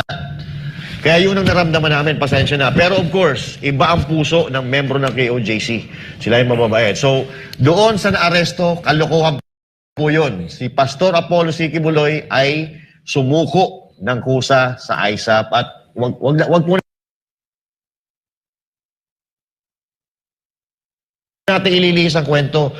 Huwag po natin gagamitin itong issue na to para sa eleksyon. Kung gusto nyo tumakbo kayo, huwag kayo gagamit na ibang tao, pangalan ng ibang tao. Tsaka ikaw, Jay Guevara, sa tingin mo, kung ikaw ba si Pastor, sa ginawa ng pulis dito, susuko ka ba sa PNP? Sa tingin ko, hindi rin. At ito na lang napaka-simpleng explanation lang dyan. Kung dito nahuli si Pastor sa loob ng KOJC compound, ang napakalaking gulo nun. Kung yung mga pinapasok nga lang ng mga simento dito, ng mga kung ano-anong pinapasok ng mga kagamitan ng mga kapulisan dito sa KOJC compound, nagkakagulo na. Paano na lang kaya kapag nakita nilang binitbit na ng mga pulis si Pastor? Di mas lalong napakalaking gulo nun. Kaya ito, nagpapatunay nga lang po na isa pong napakalaking fake news po ang pinagsasabi nila Torre, Abalos at nila Marbil at ni Marcos Jr. na dito at sila ang nakahuli kay Pastor Apollo C. Kibuloy. Napakalaking kalukuhan po nun dahil kami po na mas paniwalaan nyo po ang KOJC member at ang Banateros dahil kami po mismo yung nandito. Una-una si Torre, nasa interview niya na hindi nga siya makapagsalita kung ano ba talagang tunay, kung anong hindi siya makapagsalita kung anong klaseng paghuli ang pinapa-explain sa kanya doon sa interview niya kay Pastor, pero wala nga siyang masabi. Pangalawa, si Abalos ay di umano nasa ibang bansa nung sumuko na itong si Pastor Apollo si Kibuloy sa ISAP. Kaya may talagang yun nga yung sinasabi ko na kung dito man talagang nahuli si Pastor, napakalaking gulo ang mangyayari noon. Nakita nyo, diba, na nasa yung kwento kanina ni Boss Dada, na handa ng mamatay ang KOJC member, wag lang makuha ng gustong sumakop or ng mga kapulisan itong kanilang compound. Paano na lang isipin yung maigi kapag yung si Pastor Apollo si Kibuloy ang makita nila na bit ng mga kapulisan, napakalaking gulo nun. At yun nga lang, nakita nyo naman na sa mga live namin, wala ho talagang nangyaring ganun. Kaya napakalaking fake news po yan na sinasabi nila ng PNP na yan, at nila Torre, nila Abalos, nila Marbil na sila ang nakahuli. Napaka sobrang kasinungalingan na ho yan. No? At yun nga, ang masakit lang ho dyan ay mas sinuportahan pa ho na ibang mainstream media yung kasinungalingan na yan. Bagay, simulat sa poll pa naman na nagka-issue dito sa KOJC, talagang binabato na ho nila ng puro ka-fake newsan at kasinungalingan na ang KOJC at si Pastor. Kaya hindi na rin ho bago sa atin yung ginagawa ng iba pang mainstream media. Okay. Gusto ko lang hulinawin ito tungkol ho rito sa pagsuko ba o ito ay nahuli. Proton Elic na to ay talagang mamomonitor niya yung heartbeat, yung kung may gumagalaw sa ilalim ng lupa. Ito lang, Ginoong Torre. Kamusta naman yung basement? Hindi ba ginamitan nyo ng Proton Elic yan? Kung totoo nga na hindi ka nagsisinungaling, pinahukay mo yung basement doon. Mabilisan nung dumating ang mga senador doon. Pinatabunan mo, pinatakpan mo. So, ganito lang kasimple yan. Paano pa nga asahan natin kay Ginoong Torre? Ayan, napakaliwanag niyan na ang taong ito ay hindi na pwedeng pagkatiwalaan ang kanyang sinasabi. Yung pagtatakip mong yan ay ginagawa lamang ng mga kriminal. So, dapat pa ba natin paniwalaan ang mamang ito? Pangalawa, uulitin ko to, General ka, ikaw ang Regional Director ng Region 11. Ngayon, ikaw ang nagpakilos dito. Ikaw ang sinasabi mo. Ikaw lahat dito ang nagpapa-responsable dito. Kumuha ka ng iba't ibang Regional Mobile Force Battalion. Pero hindi mo alam kung si pastor ay nahuli o sumuko. Ibig sabihin nito, wala ka pang idea. Ganun lang kasimple yun. Papaano ka magbibida-bida ngayon kung wala ka namang i-report? Kasi ang totoo, si pastor hindi naman ang galing dito sa loob, galing sa labas. Kaya lang pumunta si pastor dito para kausapin po yung mga, ang tawag dito, yung mga ministro, yung minister dito, yung para siguro pagbilinan niya, then kasama niya ang ISAP, mga army, at lumipad na sila sa Pamanila. Kaya kasinungalingan yan. Napakalaking kasinungalingan yan na sinasakyan ngayon ng mga mainstream media, Boss Dada.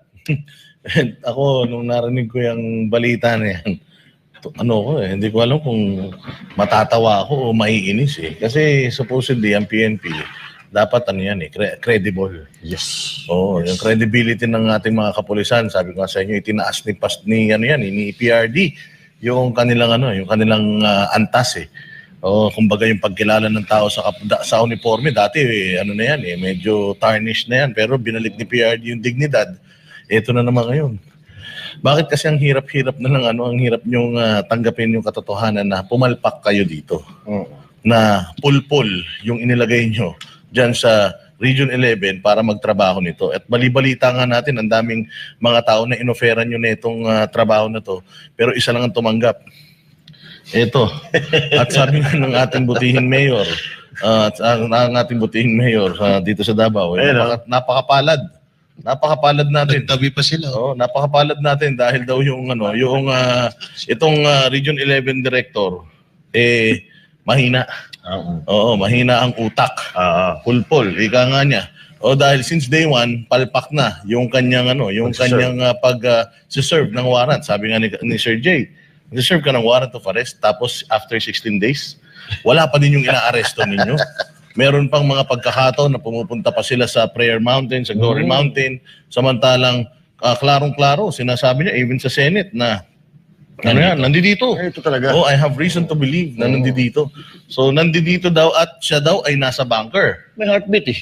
Dahil ang dami pa niyang mga pinagagamit na mga kung ano-anong equipment, kung kani-kanino pa daw mga galing yung mga equipment na yan, para lang mahanap si Pastor Kibuloy at lumabag siya sa batas sa pagpapasuot ng mga uniforme ng polis. Doon sa mga hindi naman mga polis, at inamin niya yun sa Senado, na ginawa daw niya ito, sinanction niya ito dahil nga daw para mas madali sila makapasok sa loob. Yan alone, paglabag sa batas. So dito mo malalaman talaga na itong PNP, wala na talagang mga kwentang tao itong lalong-lalo na yun nandiyan sa Region 11 na si Torre. Para gawin mo ito at para aprubahan naman ito ng mga boss niya, pare-pareha silang mga ogag. Imaginein mo si Pastor Kibuloy, miss na yan ng mga tao. Yes. Kung dito nahuli at nakita nila, baka hindi nila nabitbit palabas yan. Correct. Mantakin mo ilang tao rito yung yayakap dyan. Magkakaduguan dito, sigurado. Hindi man, pero sigurado ako na dudumugin yan. Hindi nila ibibigay. Paano nyo na ilabas dito yan? Hindi ba? Yes. Ngayon,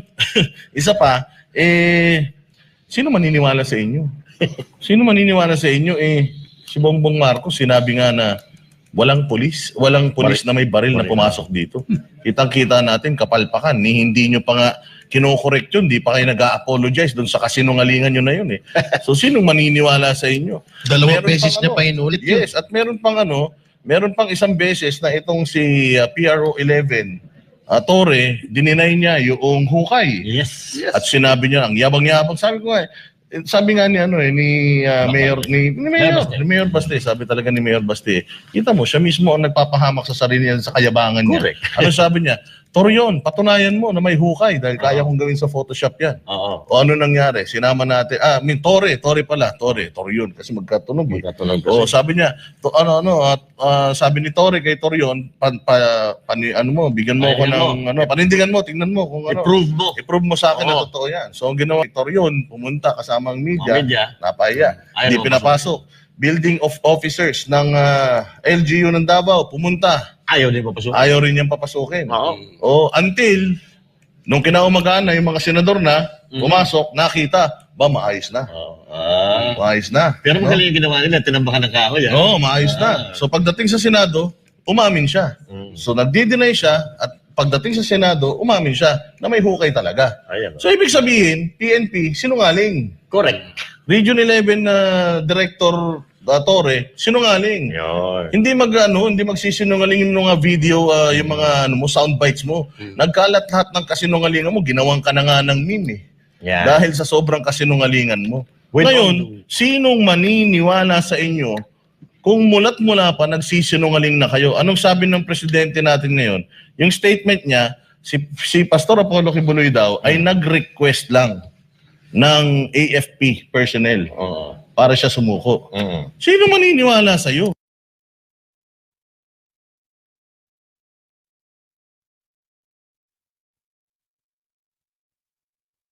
President Bongbong Marcos, kung hindi mo pa nga kinokorek hanggang ngayon, yung sinabi mo na walang baril na pumasok, walang pulis na may baril na pumasok at walang gumamit ng dahas sa loob ng KOJC.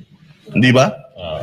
So yan pa lang, dyan mo, yan ang patunay talaga na ang hirap na paniwalaan. Napakahirap paniwalaan, napakahirap ng ibalik ng tiwala. Yan, Nung, ang hirap i-edit yan. With all due respect naman sa mga pulis, hindi naman siguro lahat. Ito lang talaga yung nandito. Yung napunta dito sa Davao. No? Pero ano sa tingin mo? Hindi lahat.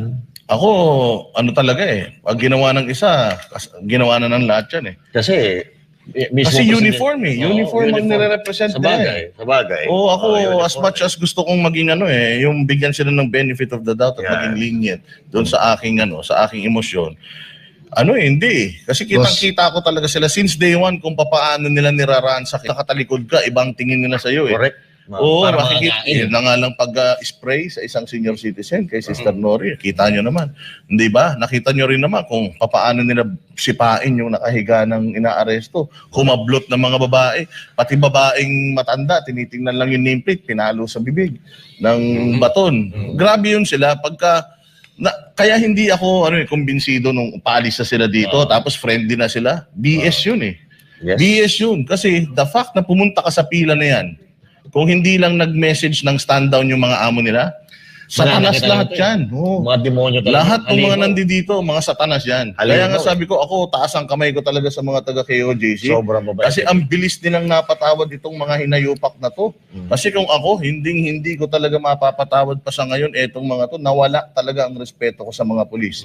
Nawala ang respeto ko sa uniforme. Nawala talaga ang respeto ko sa mga general, sa mga lalo na yung mga spokesperson na rin, napakasinungaling na nasa krami na si Mrs. Suave. Oo, si Mrs. Suave. Yung babae may bigote. Attorney daw yun eh. Abogado pa man din, pero napakasinungaling. At saka Tomboy yun. etong nandirito na si Dela Rey, minanas na yung mukha sa kapal. Kakasinungaling. Ibang klase, napakasinungaling nyo sa totoo lang. Kaya sana naman, magpapasko na, magbago na kayo. Gawin ito ba, boss? Nagdagdag ko lang. Boss Nada, rejoinder lang ako sa iyo. Doon sa sinabi ni Bong Marcos, na sinabi niya, nag-request si Pastor Apollo Kibuloy sa ISAP.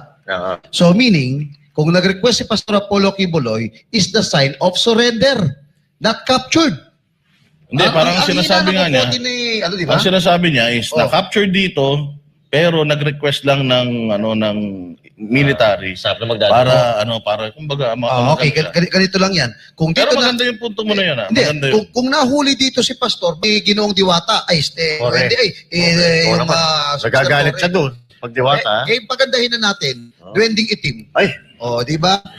May dalawang klaseng duwende. Duwende puti at duwende Napaka, itim. napakatotoo ng sinasabi mo. Kasi tinan mo, let's say for example, na saan daw nila nahuli? Sa hangar daw. Sa hangar nila nahuli. Paulit-ulit tayong pabalik-balik tayo ron. Gabi-gabi. Oo, sa loob ng labing-anim na araw. Boss Dada, sabi niya sa hangar na huli pero lahat ng pulis niya nandito lahat. Sa harapan. Eksakto. At saka, tinan mo, sa hangar na huli, wala si SILG, wala rin ba si Marvin dito sa Pilipinas nung mga araw. Wala silang dalawa. Kanino susuko yun? Sa PO1? Tapos yung PO1, ite-turn over dadalhin sa krami, hindi makikipag-coordinate sa hepe dito. Yung hepe dito parang turumpo nung nalaman niya. Madaling salita, siya, boss. hindi niya alam kung paano siya magre-react. Boss Dada, sa madaling salita, etong si Duwending Itim, itong si Torre, ito yung nag-operate na walang alam. Ano, binulag ka ba ng mga tauhan mo at nakakuha si Pastor, di ba? Lohi ka lang. Kung ako sa'yo, General Torre, kung ako sa'yo, ilaglag mo na yung ilalaglag mo ngayon pa lang. Ay, sigurado ako, itong na to, kasi sabi ni Bongbong Marcos at ni Abalos before, wala daw silang dito, wala daw silang alam dito sa mga nangyayari na ito na pinaggagawa nitong PRO 11. Pero ngayong nahuli na, Credit grab. ang dami na nilang sinasabi. Merong statement si Abalos, may statement si Bongbong Marcos na akala mo pagkagaling-galing. Kung nandito pa sana si Sir Jay, mababasa ni Sir Jay yung eksaktong yung eksaktong niya, yung statement patungkol dito na parang bilib na bilib siya sa sarili niya O sobrang talaga, sobrang nakakahiya talaga itong pinaggagawa nitong mga nasa gobyerno natin ngayon, nakakawala ng respeto. May gusto pa kayong idagdag bago yung Ako, ang idadagdag ko dito ay may isa pang pinatunayan ang PNP dito. Sige, Sapa. Na sa dinami-daming sindikato sa buong Pilipinas, kayang-kaya naman pala nila kayang-kaya naman pala nila magbigay ng puwersa na ganito kalakas. 'Di ba? Halimbawa, may mga wanted na mga drug lord dito sa Pilipinas. Kayang-kaya naman pala nila mag-full force Kayang-kaya naman nila hulihin pala or lusubin ng isang sindikato or isang masamang tao na talagang patuloy na nandito sa Pilipinas. Kasi patunay sa ginawa dito sa KOJC, eto nga, region compound to Pero yung puwersa na ibinigay nila dito pang malaking sindikato na. Kaya ito dapat kung nagawa nyo ito sa KOJC dito sa isang religion compound, kayang-kaya nyo rin pala itong gawin sa mga sa mga malalaking sindikato sa Pilipinas. Boss Dada? Ayan, so ito magiging mapanahon ngayon sa mga susunod na araw. Ang magiging usapin ngayon ay batuhan ng fake news. Sigurado yan kasi ngayon pa lang sinisimulan na nila dahil tanggapin natin, nakakahiya sila So kailangan i-save nila yung kanilang pagmumukha. Ganyan na nga yung mukha nila. Failure pa sila. So syempre kailangan masahihin nila yung sitwasyon at ito ay para sila talaga ay hindi lang mapahiya kung hindi pa sila makasuhan. Kasi kung hindi talaga dito na lagi si Pastor Kibuloy, marami silang kaso. Hindi nga natin alam kung pwedeng ginamit pa nila ang KOJC sa hostage taking. Kasi para lumabas si Pastor Kibuloy, ganyan yung last night, ganun lumalabas. Parang hostage taking, sasaktan namin to, aarestuhin namin kahit walang ginagawa, aarestuhin. Bawal ang cellphone, bawal lahat. Yun ay paglabag sa freedom of the press. Diba? May karapatan na dyan. Pero, well, anyway, alam natin, may side yung isa, may side yung isa, so kayo na lang ang humusga. Wala namang pilitan dito. Kayo na ang mag-decide kung sino ang fake news. Papaalala ko lang sa inyo, sila ang nagsabing walang armas, walang tear gas, walang hukay, may na-rescue sila, yung pala tanim rescue, may heartbeat, at kung ano-ano pa. So kayo ba ay maniniwala pa doon? Tapos ito ang mas matindi sa lahat. Sinasakyan ng mainstream media. So kayo na rin ang humusga kung sino-sino yung mga fake news media na balita ng balita, pero halimbawa nakita nila wala namang armas, di ba? Hindi nila ibinabalita. So yan ba ay walang kinikilingan? Yan ba ang tinatawag na patas? So kayo mag-decide. Ulitin ko kung sino ang mga sinungaling, kasi tatandaan natin, kampon yan. Parang Three Stooges yan. Ha? Kung sinungaling yung isa, sinungaling po lahat. Kayo na mag-decide. At ayan nga, syempre, katulad ng sinasabi natin kanina, bigay-pugay tayo sa mga taga-KOJC na talagang na-endure yung 16 days na pagkubkob sa kanilang property, yung kanilang right to religion, to praise, nawala iyon. At syempre, meron tayong balita dyan bago tayo magbigay ng last statement. Matapos ang higit 2 linggo na marahas na pagkubkob ng kapulisan sa religious compound ng Kingdom of Jesus Christ sa Davao City, nagbigay ng kanilang reaksyon ng ilang personalidad sa karakter na ipinakita ng mga KOJ missionary. Narito ang balita ni Carla Abellana. Umani ng paghanga ang mga misyonaryo ng Kingdom of Jesus Christ dahil sa ipinakita nilang karakter sa gitna ng marahas na pagkubkob ng kapulisan sa KOJC Religious Compound sa Davao City. Madaling araw ng August 24 ng taong kasalukuyan nang iligal na kubkubin at okupahin ng libo-libong kapulisan ang KOJC Religious Compound gamit ang isang alias warrant na nakapangalan kay Sylvia Simanes. Sa unang araw pa lang, isang KOJC missionary na ang naitalang nasawi habang marami ang nasugatan. Pero sa kabila ng mapait na sinapit mula sa kamay ng kapulisan sa pangunguna ni Nicolas Torre, ay mas nanaig sa mga KOJC missionary ang mga turo ni Pastor Apollo C. Kibuloy. What happened was a display, between the test of character, between the government and KOJC, and it showed, yung resilience ng KOJC membership, your incredible restraint, not to resort to violence, Talagang napakahirap gawin yan with all the resources that you have, with all, I mean, you have all the reasons to go violent against the police. You have all the reasons to go violent, but it showed, you showed how to stand up to oppression without being violent, non-violent. Ako, sa totoo lang, Ibi,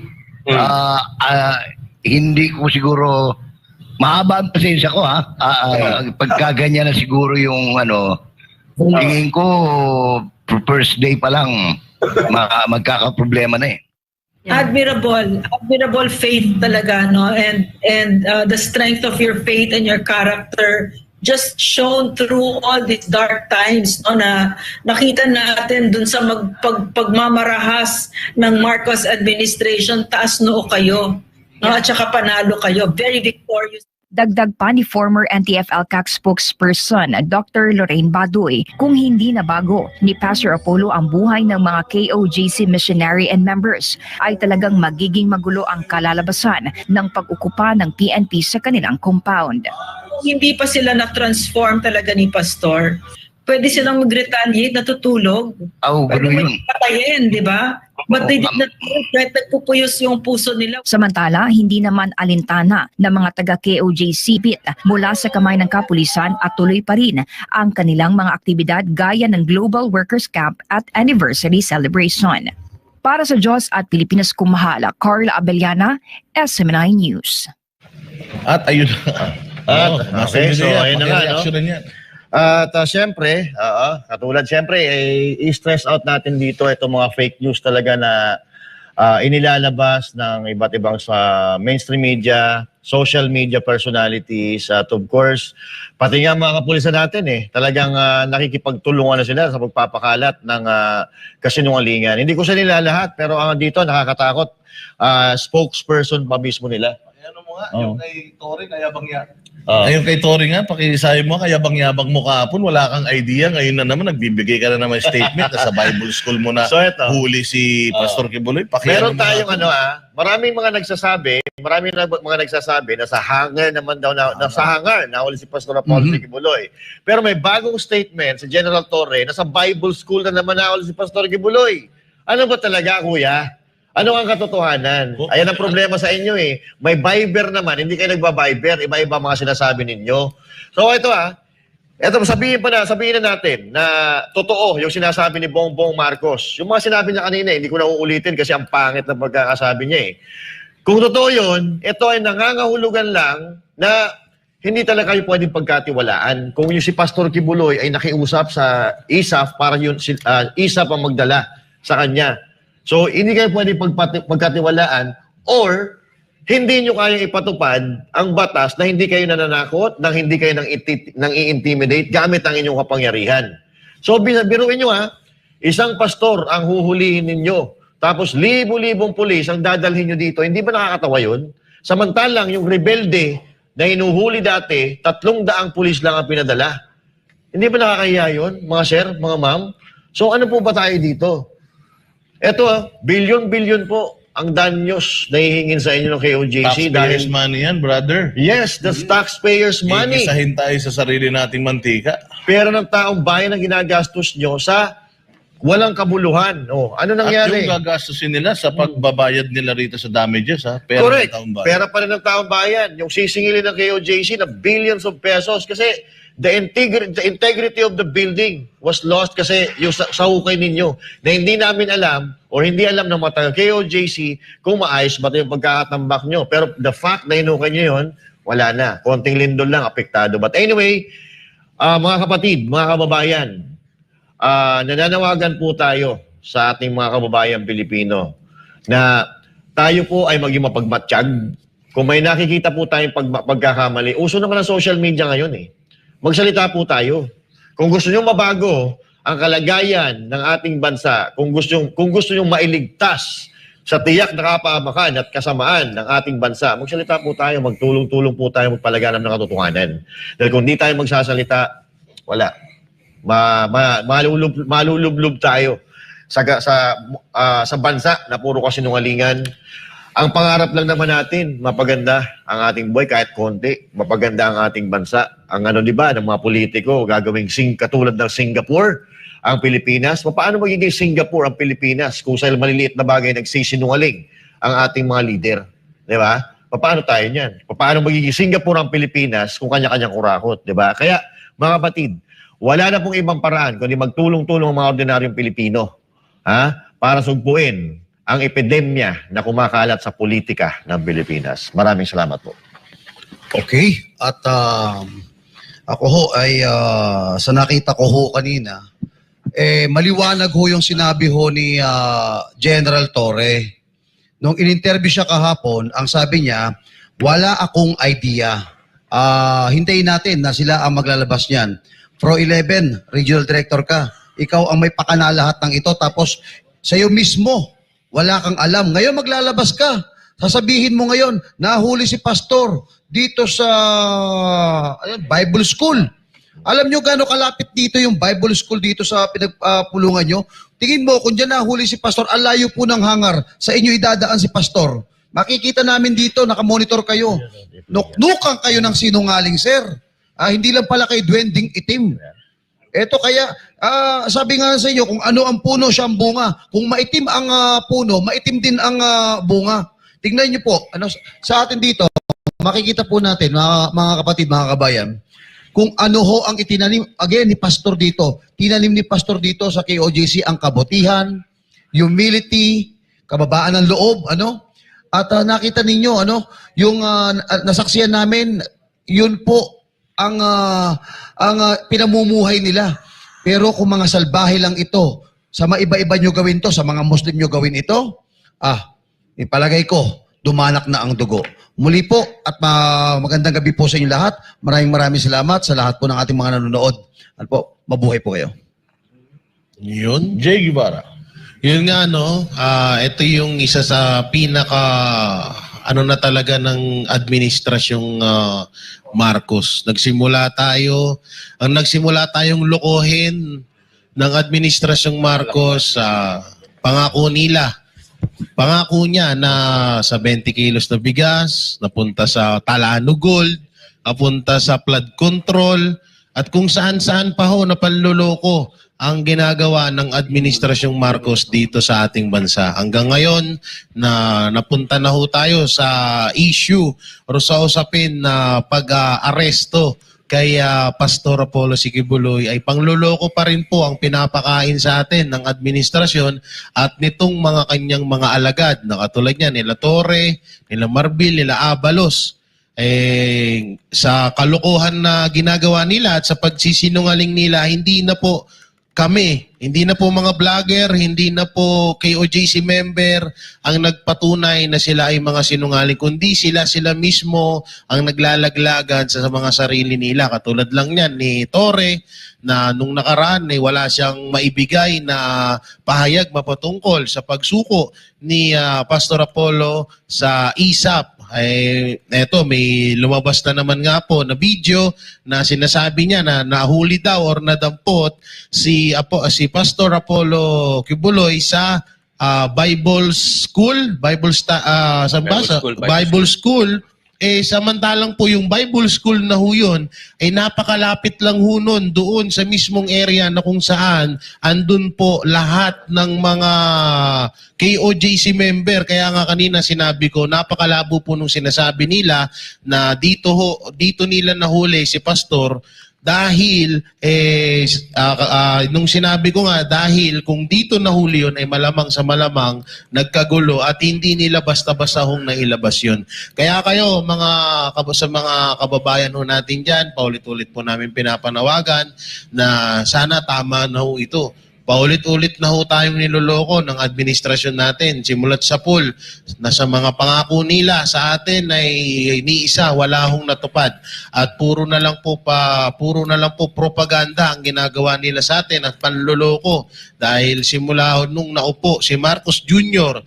dito sa pagiging presidente ng Pilipinas, hanggang ngayon wala ho silang ipinakita or wala naman po talagang nagawang maayos at mabuti etong administrasyon na to sa ating bansa. At ito na nga, patuloy na nga po na talagang mismong mga tumulong sa kanila, katulad nilang nito ng SMNI, ng KOJC at ni Pastor Apollo Sikibuloy, na isa sa mga tumulong sa kanya, sa kanyang pangangampanya at tumulong sa kanya para maging presidente siya, ay ngayon ay ito na po yung kanyang kinakawawa at ginagamitan ng daha sa pamamagitan ng kanyang mga bataan na katulad ni Torre, ni Marbil at ni Abalos. Kaya sana mga kababayan, wag na ho nating i-tolerate, wag na ho nating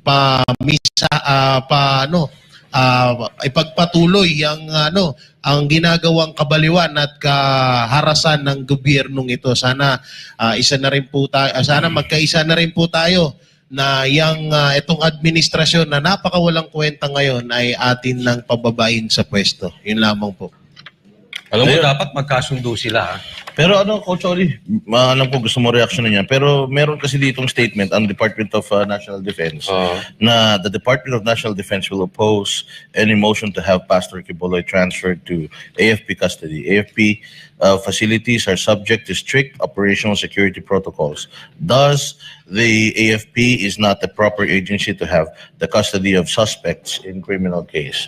So ano sa tingin mo ito? Parang sinasabi ng DND kasi nagre-request actually nilalabi ng mga abogado ni Pastor Apollo Kibuloy na sana military ang mag-handle ng custody ni Pastor Kibuloy kasi mas safe talaga siya sa sa military dahil nakita naman natin ng pulis sinungaling.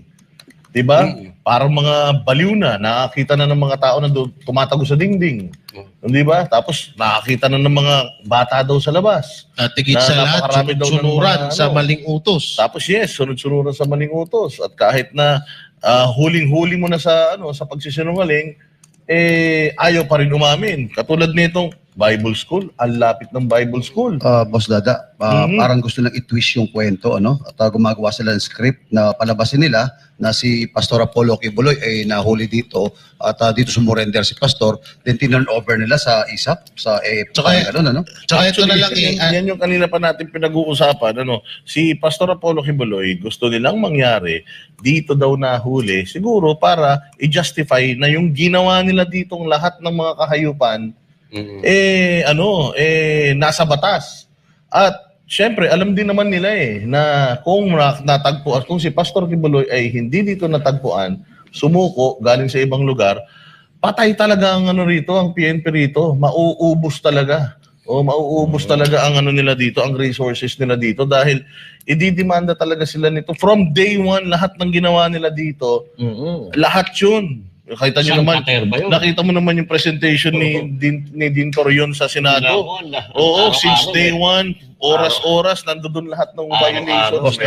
Boss Dada, at talagang doon talaga magkakaalaman dito. Hindi natin maintindihan. Pero ang reaction ko, final statement para sa akin, itong mga pas na talaga ako sa pulis. Sobrang mga sinungaling talaga eh. The night before, taranta siya, nakanganga, di niya alam kung sino nakuhuli na ba? Magtanong na lang kayo kay Abalos. Tapos ngayon, ang yabang mo na naman, Tori. Ibang klase talagang hablig mo. Yung saltik mo, ibang klase yung switch ng utak mo talaga. Takin mo from clueless to ngayon, ang yabang, nahuli daw sa Bible school. Sabihin mo na lang na nasablay yung operations mo. Wala ka ng silbi dun sa PRO 11 at sana itong LGU ng Davao ideklara ulit na persona non grata to. Ay, dapat. Dahil ang daming inabuso at inabala nito dito sa Davao City. At pati yung mga pulis, inabala nito mga to. Mantak mo, lahat, pati PRO 4, Region 4, Region 3, nagpunta dito lahat, pati NCR, nagpunta rito. So, ang daming mga pulis na inabuso nito. Binigyan ka ng pagkakataon kasi ni Senator Bato de la Rosa na you are at the losing end. Mag-ano ka na lang, mag-retreat ka na lang, kaya mangyabang, di ba? Sabi nga niya hindi ako takot sa kaso. Major pa lang ako, nagkakaso na ako, nagpiyansa nga ako, general na ako ngayon, ganun siya. Tingnan natin kung kaya mo lusutan tong mga kaso mo rito dahil ang dami mong inamin na mga violations mo sa Senado mismo under oath. Lahat yan. Kaya sa totoo talaga yung sinabi ni Baste na jackpot tayo. Dahil pulpul ito. Dahil kung ito matalino, yari tayo, sigurado. Pag ito gumalaw dito ng by the book, wala tayong masisilip. Sabi nga nila do not disturb your enemies while they're making a mistake. Yari kayo dyan. But anyways, reaction ko uli. Yung mga taga-KOJC, talagang solid yung mga taga-KOJC. In 16 days, actually since November until kahapon, hindi ka nanalo, Tori. Hindi ka nanalo sa pagsira, sa faith, sa paniniwala, sa puso at isip ng mga taga-Kingdom of Jesus Christ. Kaya buong mundo naging saksi kung anong klase ng turo talaga ang ibinigay. Kumbaga kung anong klase ng pinuno talaga si Pastor Apollo Kibuloy dahil nagre-reflect yan doon sa kanyang mga members na talagang kahit na gaano kapuyat, kapagod, ihinit, ulan, pressure, bugbog, di ba, bukol, tear gas, pepper spray, eto pa rin sila, di ba? Nanalo rito ang KOJC, nakabalik sila sa kanilang simbahan. Yes. Yung mga nasira ninyo, pansamantala, madali lang maayos yan. Pero yung reputasyon ng mga pulis na sinira ninyo, panghabang buhay nakatatak yan sa mga pagkatao ninyo. Lahat ng kahayupan na ginawa nyo rito. Okay, so bilang panghuling mensahe po, so ayaw ng pulis ng PNP na ibigay sa ang kustodiya ni Pastor sa AFP, no? Sa AFP, ayaw nila pumayag. Yung kustodiya ayaw ibigay, hindi sila papayag na ibigay sa AFP. So delikado po yan, Delikado po yan. Kasi kanina, ang sabi ni SOJ Rimulya, pag-aaralan daw nila kung sakasakaling hilingin ng Amerika si Pastor Apollo Kibuloy. Yan ang wag na wag niyong gagawin dahil AFP ang makakalaban niyo po dyan. Dahil nagtiwala si Pastor Apollo Kibuloy sa ISAP, tapos biglang gagawin niyo, ibibigay sa Amerika. Wag na wag niyong gagawin yan. Kasi kayo po ng AFP ang magkakasubukan dyan. So anyway, ganun pa man, katulad ng sinasabi natin, dalawa lang po ang bagay na pwede natin magpilian sa mundo, yung mali at tama. Doon na po tayo sa tama, hindi ko napapabain. Coach Oli? Wrap up na tayo dahil ready na daw yung ating studio. Coach Oli. Okay, so dyan na lang. Abangan natin susunod yung press con dyan sa Makati. So ako po, si Coach Oli. At ako naman po, si Jay Guevara. At ako po si Danchan. Ako naman po, si Master Judea. Ako naman po si Boss Dada para sa Diyos at Pilipinas natin. Good evening.